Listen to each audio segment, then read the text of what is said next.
Prosperity actually leads to delayed marriages, to less fertility. And we're going to talk about that, but we're also going to touch on some other things that we could affect by policy. And I'm going to step out on a limb. I'm going to talk about some things that, you know, a politician gets himself in trouble for, but it's math and it's the truth. We got a real problem with young males. And it's blowing off the pages in the statistics. So let's go see how uncomfortable we can make each other, but it's math, and the math always wins. And I don't, and Mr. Speaker Pro Tem, I hope, I'm trying not to curse, but I don't give a darn if it hurts your feelings. We got to embrace and deal with the facts. So let's do some facts. Percentage of people 65 and over relative to the number of people we have when we say 25 to 64. So 25, 64 is what we mean when we say prime working age populations. That's actually our productive populations. Now, I actually believe in today's world, I intend never to retire because I'm also crazy. I'm 61 and I have a 9-month-old. And yes, my wife is exactly my age. I'm pathologically optimistic.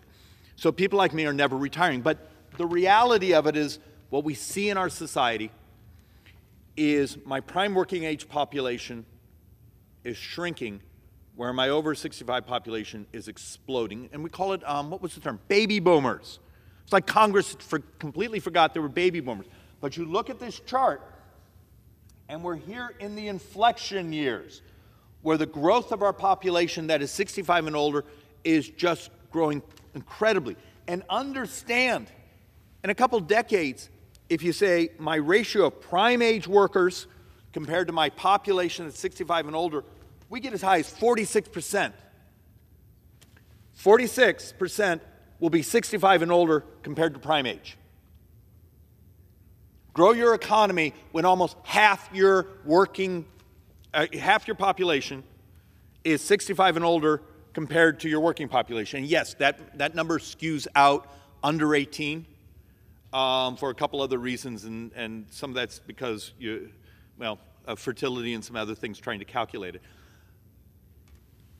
That type of ratio, you need to think through how do you design economic incentives for productivity. What are you willing to automate? Are you going to run around and be terrified of chat AIs and other things that may add a huge productivity spike or allow an individual worker to be much more productive? This place has to stop being terrified of technology, because without it, we're going to be buried. Here's another slide, basically in some ways saying the same thing. By 2042, so how many years is that? 19 years. Population growth will be driven entirely by net immigration. Basically saying in about 18 years, remember, we're going to have more deaths than births. Any population change we're having at the time will be from immigration. Are we going to ever update our immigration codes so saying we want immigration that maximizes vitality for the country? You're going to go fixate more on a talent-based immigration system than, I don't have a more polite way to say this, when you have an open border like Arizona, and come down to the border sometime with me, and you have migration of poverty. Wonderful people, I'm sure that, they're God's children, but the fact of the matter, I got to figure out a way to pay for Medicare and Social Security. I need highly productive populations to have the multiplier effect in the economy. The math will win. And I know this chart, this one's a little hard to read. The only adult population group expected to decrease past 2485 will be my prime working age. Our working population, our productive population, and from the economic terms, is shrinking. We get about a decade out and we roll. We begin to shrink. Another way, and this one's a little easier to understand, the prime working age population is the only age group. The prime working age population is the only age group expected to decline in the long run. And you start to see this, and I'm going to show you some slides of what this means to economic growth.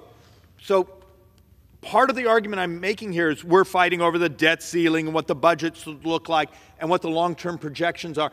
Remember, I've been to this floor, heaven knows how many times over the last few years, saying between today and 30 years from now, 100% of the borrowing.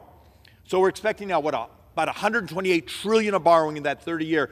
100% of that borrowing is the shortfall of Medicare. Remember, 3/4 of Medicare comes from the general fund, and the Medicare Part A trust fund is going to be empty in about, what, 6 years? And the other part, the other 25% of that $128 trillion of borrowing will be if we backfill Social Security. And you all saw, because I know all this place ran out, got a copy of the Medicare Social Security actuary report that came out 3 weeks ago that basically said we lost another year.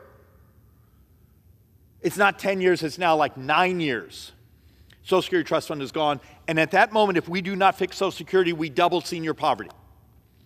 And what did the president do in that podium when we had the State of the Union? He basically made talking about fixing Social Security toxic because it was a better campaign issue than a moral one.